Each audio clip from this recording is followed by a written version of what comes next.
할렐루야. 오늘도 말씀으로 하루를 시작하는 우리 성도님들을 주님의 이름으로 축복합니다. 안녕하세요. 김성영 목사입니다. 오늘 우리가 함께 읽을 말씀은 마가복음 12장입니다. 마가복음 12장은 11장과 함께 예수님께서 예루살렘 성에 입성하시고 성전을 청결하게 하신 후에 종교 지도자들과 논쟁하신 내용입니다. 하나님은 마가복음 12장의 말씀을 통해 우리에게 어떤 말씀을 하시는지 말씀을 함께 읽겠습니다. 말씀 만나. 제12장.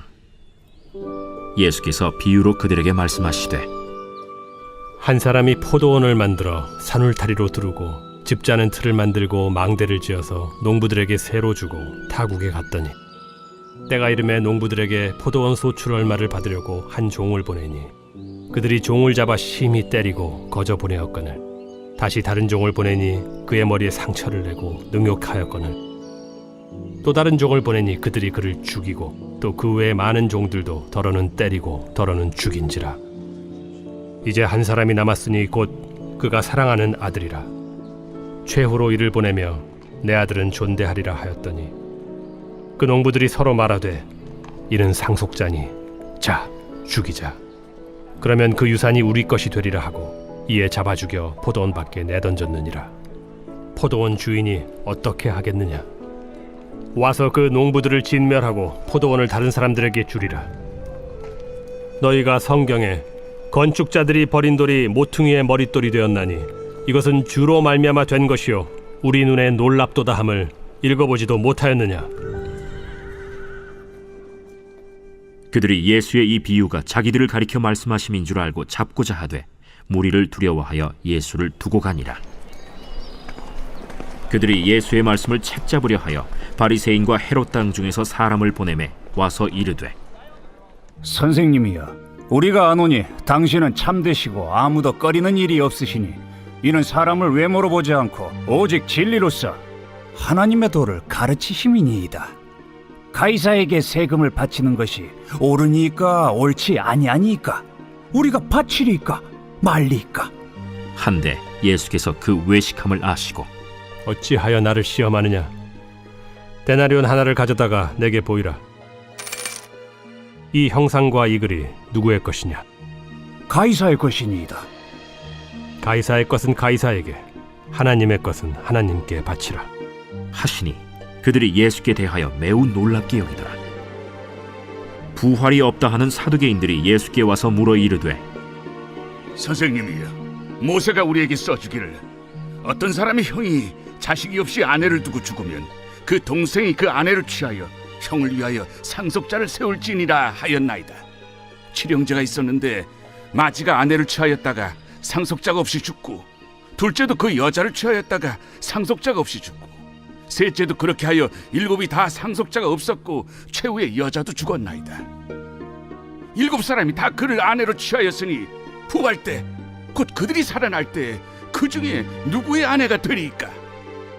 너희가 성경도 하나님의 능력도 알지 못함으로 오해함이 아니냐? 사람이 죽은 자 가운데서 살아날 때에는 장가도 아니가고 시집도 아니가고 하늘에 있는 천사들과 같으니라.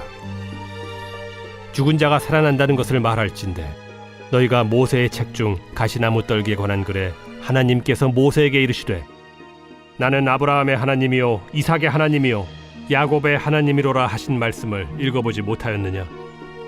하나님은 죽은 자의 하나님이 아니요 산 자의 하나님이시라. 너희가 크게 오해하였도다. 서기관 중 한 사람이 그들이 변론하는 것을 듣고 예수께서 잘 대답하신 줄을 알고 나와 묻되 모든 계명 중에 첫째가 무엇이니이까?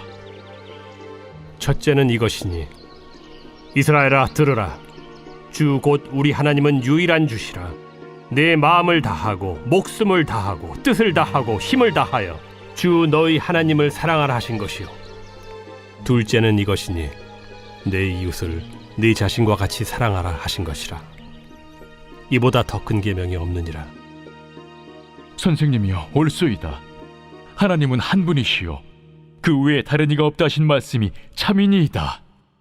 또 마음을 다하고 지혜를 다하고 힘을 다하여 하나님을 사랑하는 것과 또 이웃을 자기 자신과 같이 사랑하는 것이 전체로 드리는 모든 번제물과 기타 제물보다 나으니이다.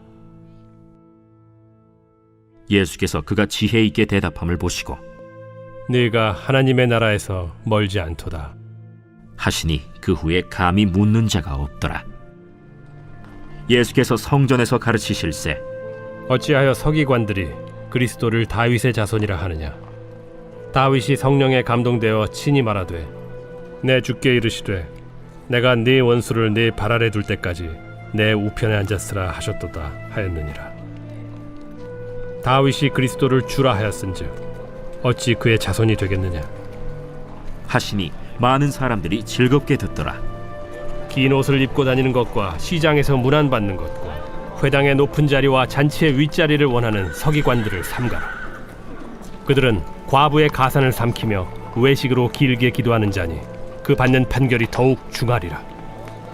예수께서 헌금함을 대하여 앉으사 무리가 어떻게 헌금함에 돈 넣는가를 보실세 여러 부자는 많이 넣는데 한 가난한 과부는 와서 2렙돈 곧 한 고드란트를 넣는지라.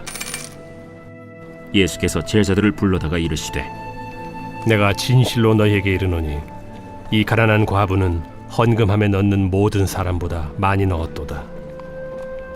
그들은 다 그 풍족한 중에서 넣었거니와 이 과부는 그 가난한 중에서 자기의 모든 소유 곧 생활비 전부를 넣었느니라.